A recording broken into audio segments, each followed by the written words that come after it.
ছিল দূরানি। বাংলা চলচ্চিত্রের বিভিন্ন ধারা বিভিন্ন সময় মানুষকে আনন্দ দিয়ে চলেছে। আর আজকে গল্প বলবো ৮০ দশকের সেরা কিছু অ্যাকশন ছবির। ৮০ দশকের সেরা অ্যাকশন এবং বাণিজ্যিক সফল ছবি প্রতিকার। একটা সময় ছিল যখন প্রতিকার ছবি মানেই একটা মারমার কাটকাট। তখনও মানুষ সিনেমা হলে যেত। বিভিন্ন সিনেমা হলে প্রতিকার মানেই হাউসফুলের বোর্ড ঝুলিয়ে দেওয়া হতো। তখন এতটাই সুপারহিট হয়েছিল এই ছবির ডায়লগ, বলবি বাবু আপনার বাপ এসছে। দুটি অডিও ক্যাসেট নিয়ে একটি প্যাকেজ বিক্রি হতো অডিও হিসাবে। বিভিন্ন অনুষ্ঠান, ক্লাবের অনুষ্ঠান হোক, বিয়ে বাড়ি হোক, এমনকি হালখাতার অনুষ্ঠান, যে কোনো অনুষ্ঠান হলে মাইক বাজলে তখন প্রতিকার ছবির ডায়লগ বাজবে না এ তো হতে পারে না। তোদের মতন শয়তান সুরের বাচ্চাদের সমাজ থেকে তাড়াবো। তার আগে ছিল শত্রু সিনেমার ডায়লগ, মনে আছে আপনাদের? অঞ্জন চৌধুরীর শত্রু সিনেমা।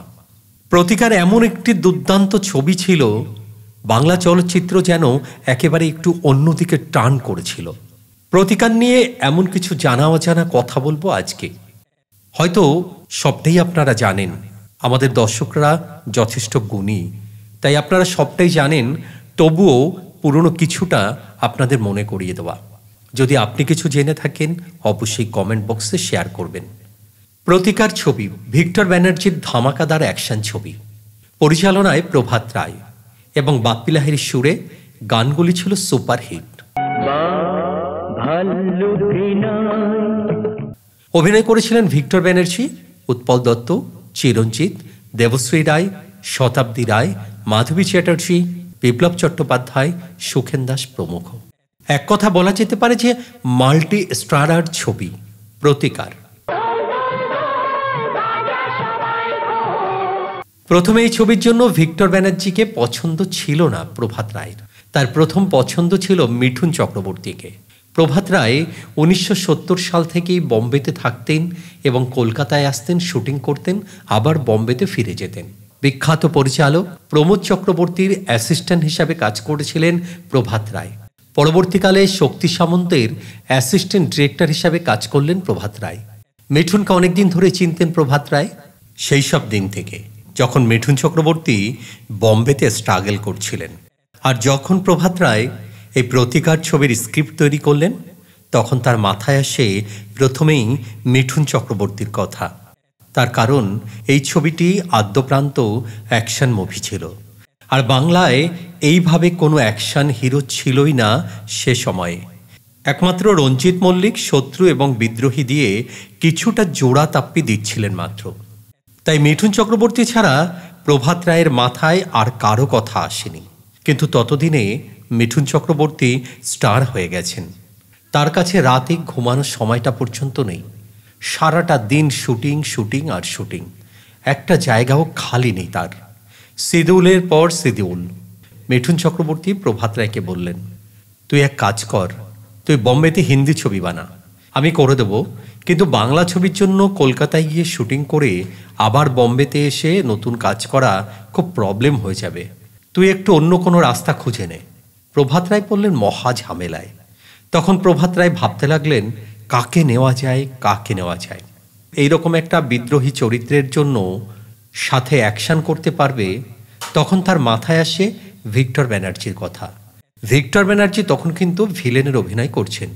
প্রভাত রায়ের আগের ছবি প্রতিদান, তিনি একটা নেগেটিভ চরিত্রে অভিনয় করেছিলেন।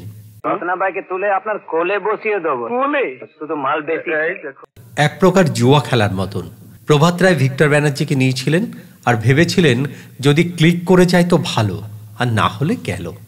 কিন্তু ছবি মুক্তির পর সাদরে দর্শক গ্রহণ করেছিল এই ছবিটি, সঙ্গে ভিক্টর ব্যানার্জিকে।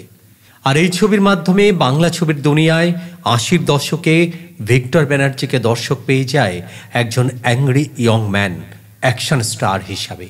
পরবর্তীকালে অ্যাকশন ছবি মানেই ভিক্টর ব্যানার্জি। এই প্রতিকার ছবিটি বেশ কিছু হিন্দি ছবির মিক্সচার ছিল, আর মূল গল্পটি অনেকটা বি আর চোপড়ার আজকে আওয়াজ ছবির থিম, যাতে স্মিতা পাতিল অভিনয় করেছিলেন। আর ভিক্টর ব্যানার্জি চিরঞ্জিতের একটা অ্যাকশন সিন, যেটা হুবহু অমর আকবর অ্যান্টনির বিনোদ খান্না আর অমিতাভের ফাইট দৃশ্যের মতন দেখতে লেগেছিল। সব কথার শেষে একটাই কথা, বক্স অফিসে সাকসেস এনে দিয়েছিল প্রভাত রায়কে। ছবিতে ভিলেন বিপ্লব চ্যাটার্জি। একটি সিন ছিল যেখানে বিপ্লব চ্যাটার্জি ও শতাব্দী রায়কে নিয়ে একটি ধর্ষণের দৃশ্য আছে। ওই সময় এরকমের কোনো দৃশ্য কোনো বাংলা বাণিজ্যিক ছবিতে দেখা যায়নি। সাথে ছিল মাধবী চ্যাটার্জি নৃশংস খুন, কিন্তু ঝামেলা হলো ওই দৃশ্যটুকু পাশ করতে। সেন্সর বোর্ড কিছুতেই এই দৃশ্য পাশ করাবে না এবং প্রভাত রায়কে বললেন, আপনি দ্বিতীয়বার শ্যুট করে এই দৃশ্যটিকে যুক্ত করুন, নতুবা এই দৃশ্য পাশ করানো যাবে না। প্রভাত রায়ও নাছরবান্দা। তিনি সেন্সর বোর্ডের আধিকারিকদের বোঝালেন যে দৃশ্য যদি নৃশংস না হয় তাহলে ভিক্টর ব্যানার্জি সেই চরিত্রে ফুটে উঠবে না। এটাই সিনেমার মূল হাইলাইট। কারণ এই নৃশংসতা দেখেই তো ভিক্টর ব্যানার্জি একটা ক্রিমিনালে পরিণত হবে। সেটা যদি সহজেই দেখিয়ে দেওয়া হয় তাহলে তো গল্পের মজাটাই নষ্ট হয়ে যাবে। তাই স্ক্রিপ্টের তাগিদে এই দৃশ্যটা যে আমাকে রাখতেই হবে। তারপরে পরিচালক প্রভাত রায় আর সেন্সর বোর্ডের আধিকারিকদের সাথে অনেক বাকবিতণ্ডার পর দৃশ্য কাটছাট করে বাকিটা রাখা হয়। আমরা সিনেমায় যে দৃশ্যটা দেখছি তা মাত্র 40%, বাকি 60% সেন্সর কেটে দিয়েছিল, আর সাথে জুটেছিল এ সার্টিফিকেট।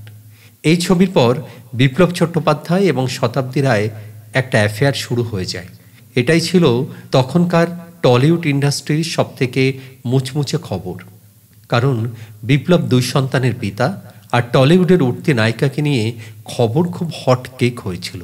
এমনকি বিপ্লব চট্টোপাধ্যায় 3টি ছবি পরিচালনা করেন, তার মধ্যে দুটোতেই তিনি শতাব্দী রায়কে নিয়েছিলেন। সে 2টি ছবি হলো অভিমন্যু আর প্রজাপতি। তৃতীয়টি বিদ্রোহিণী, যেটাতে নায়ক ছিলেন তাপস পাল। প্রায় বছর 5 চলে এই সম্পর্ক, তারপর ভেঙেও যায়। এবার আসা যাক প্রতিকারের কথায়। 1987 সালের 17 এপ্রিল মিনার বিজুলি ছবিঘরে ছবিটি মুক্তি পেয়েছিল। প্রথম সপ্তাহে দর্শকের মনে জায়গা করে নেয় এই ছবি। একটানা 14 সপ্তাহ চলেছিল এই ছবি, আর 3টি হল মিলিয়ে 42 সপ্তাহ চলেছিল। বক্স অফিসের ভাষায় ছবিটিকে সুপারহিট ঘোষণা করা হয়, আর প্রতিটি শোতে ঝুলেছিল হাউসফুলের বোর্ড। এবং এই ছবির 2টি অডিও ক্যাসেটের একটি প্যাকেজ ভীষণভাবে বাজারে বিক্রি হয়েছিল।